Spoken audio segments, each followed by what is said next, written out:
Thank you very much. Let me first apologize for not being able to deliver my remarks in Portuguese. I'm finding learning French challenging enough. Dear Executive Secretary of CPLP, Ambassador Telles, ladies and gentlemen, it's my great pleasure and privilege to be here today to sign this Memorandum of Understanding. I would like to thank the Secretariat from the CPLP and the OECD directors Marcos Banturi and Jorge Moreira da Silva and their dedicated teams for having done the legwork to allow us to reach this important moment today. The MOU is the result of several months of interactions. The invisible work of coordination demonstrates the commitment of our organizations to join efforts in different policy areas to support national and regional advancements.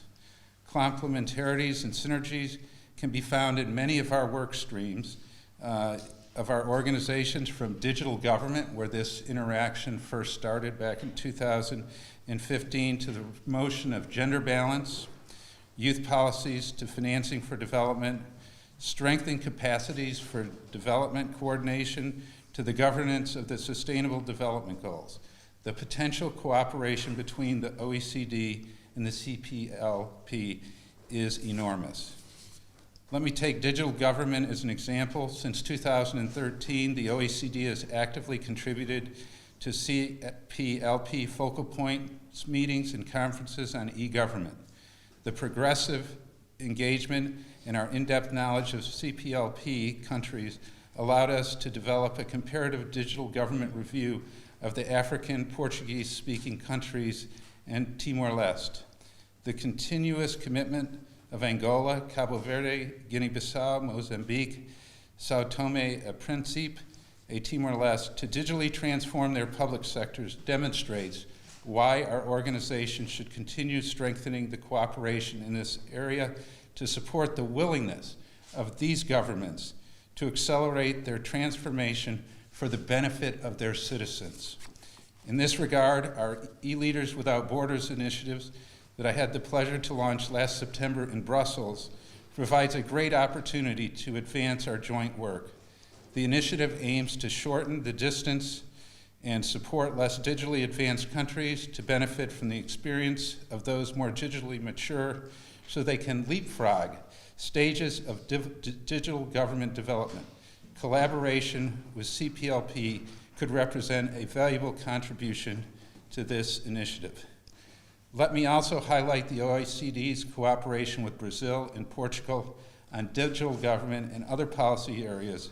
Just as an example, last year we published 2 reviews of Brazil on public sector innovation and on innovation skills and leadership in the public sector. Just this morning, I had the pleasure to launch the OECD report on justice, transformation, and portfolio together with Prime Minister Costa and Minister of Justice Van Dunen.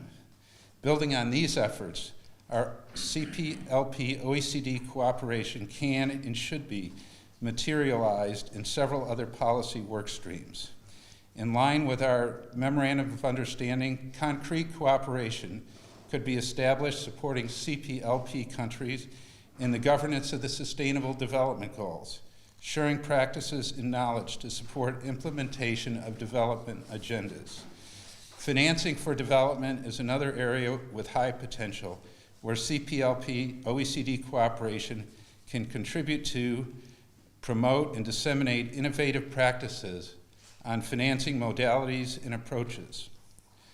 Likewise, the OECD work on youth policies can support CPLP countries in improving open and inclusive policymaking and bridge the gap on the role of public governance for better youth engagement and civic education.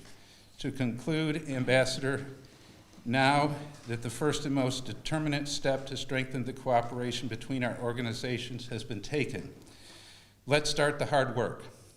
It's up to us to transform all the possible synergies in concrete actions and initiatives that we can create value.